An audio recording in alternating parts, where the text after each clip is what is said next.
It was a large room full of people, all kinds, and they had all arrived at the same building at more or less the same time, and they were all free, and they were all asking themselves the same question: what is behind that curtain?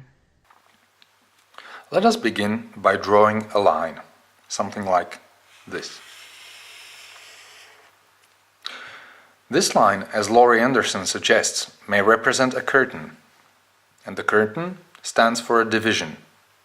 It is a division between what we know and what we don't know. You, the viewers, are here, on this side of curtain. And it is fairly known to you here. On the other side of the curtain, there is a big question mark. Or there may be actually several question marks. To each one his own. What drives us across the borderline can in general be called curiosity.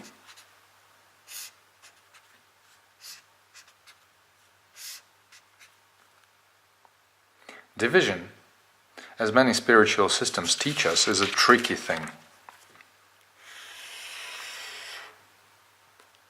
For example, Jung comes with a rather heretical idea that God created the devil on the second day of creation by simply dividing lower waters from the upper ones.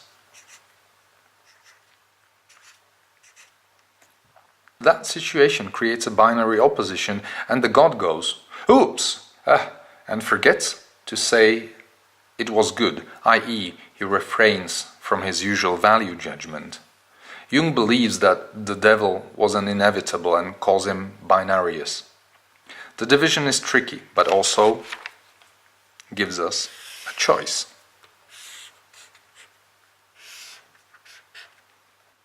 And we are free in front of that choice, as Laurie Anderson pointed out. Without a choice, there would be no development and no story. Hence, the basic problem of Czech identity. Where is my home?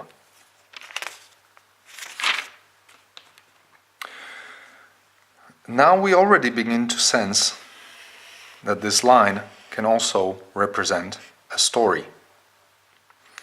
The stories are incredibly important. Where do we go? Who are we?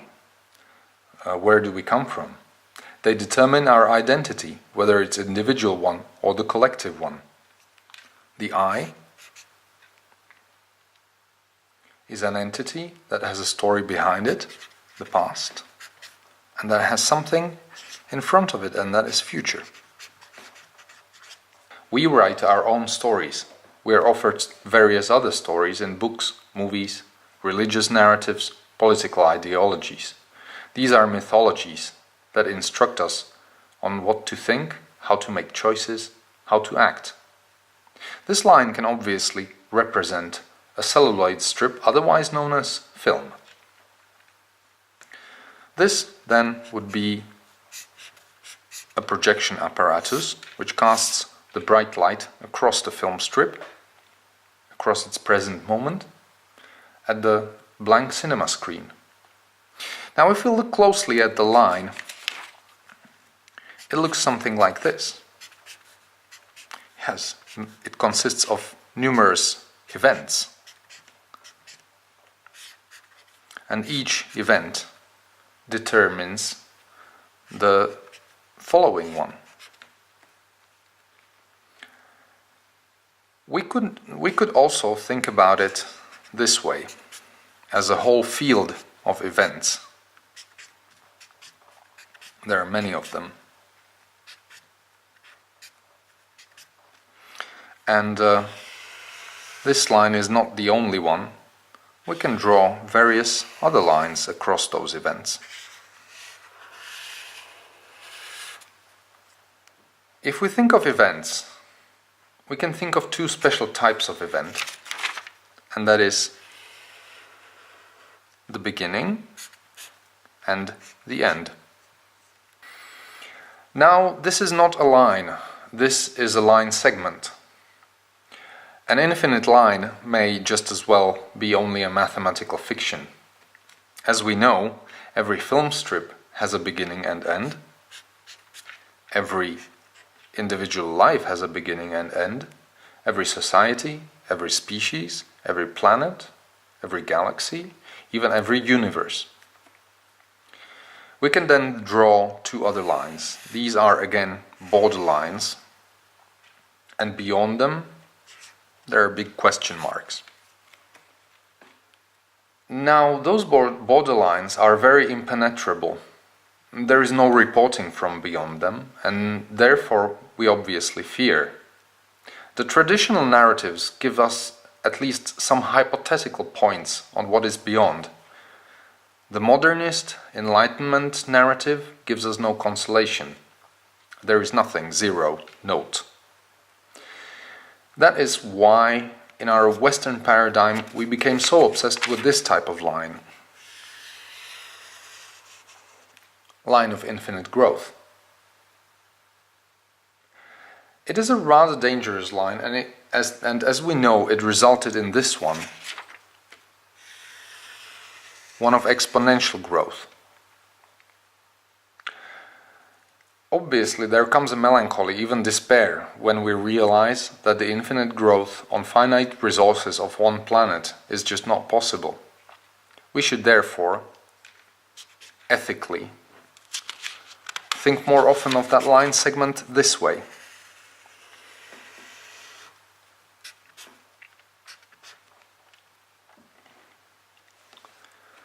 There is growth and there is diminishing. There is going away.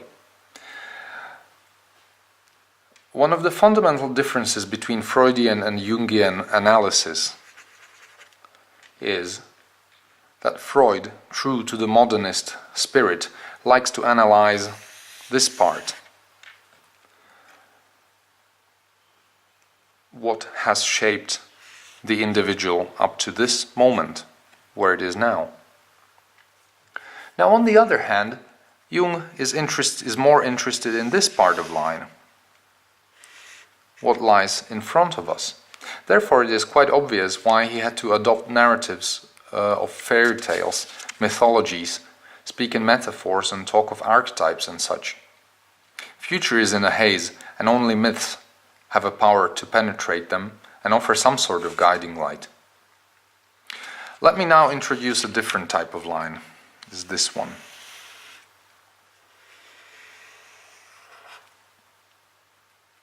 It's a circle. You can also call it a loop. It is a special case of line where the beginning is found at the same point as the end. If we look at various symbols across cultures, circular symbols have a very remarkably similar meaning. They usually hint at the divine, the whole, the totality, the absolute, but they also hint at the unity of one's self. This one, for example, symbolizes both the sun in astrology and gold in alchemy. And this one? This one informs us that even if we have conflicting ideas within, we need to keep ourselves as a unity. And this one, Mandela, talks about the totality of the whole world that is always reflecting within ourself. A loop is a form of time. We can call it a circular time. It is the first form of time we learn to understand as children, and it is also the first form of time we learned to understand as humans. First, we learn regular repetition of day and night, of changing seasons, returning tides, and such. It is the form of time that is connected with the unknowing bliss of childhood. It represents paradise. It is the time of unity, of magical consciousness, as opposed to the historical consciousness. Circle is also a symbol of renewal, and that brings us to rituals.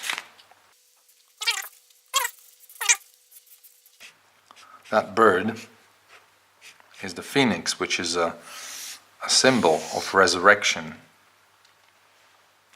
Ritual is a form of repetitive behavior, and its aim is to re-establish unity, to join two ends of the line and complete the circle, to bring renewal, rebirth.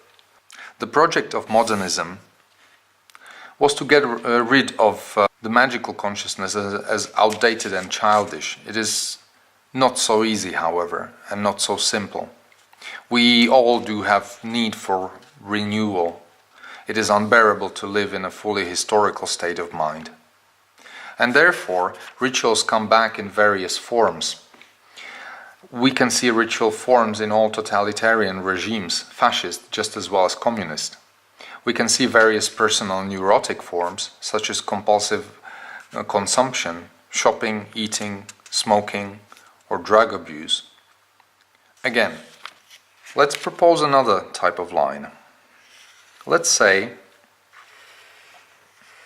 that we can look at the circle sideways and we discover that the 2 points, the beginning and end, are not in fact identical, but looked at from a different perspective, they seem to be above each other.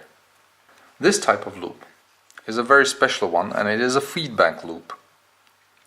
What has proved to be favorable in previous turn of the circle changes the position in the next turn, in the next generation. And therefore, development looks like this: evolution.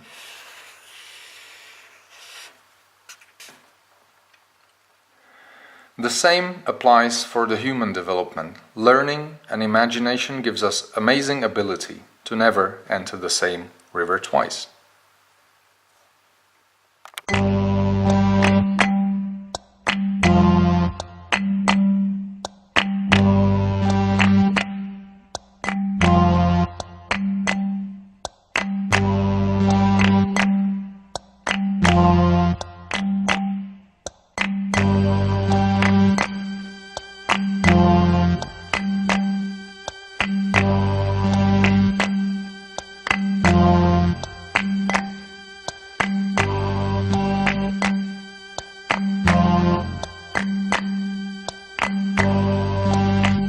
You were born,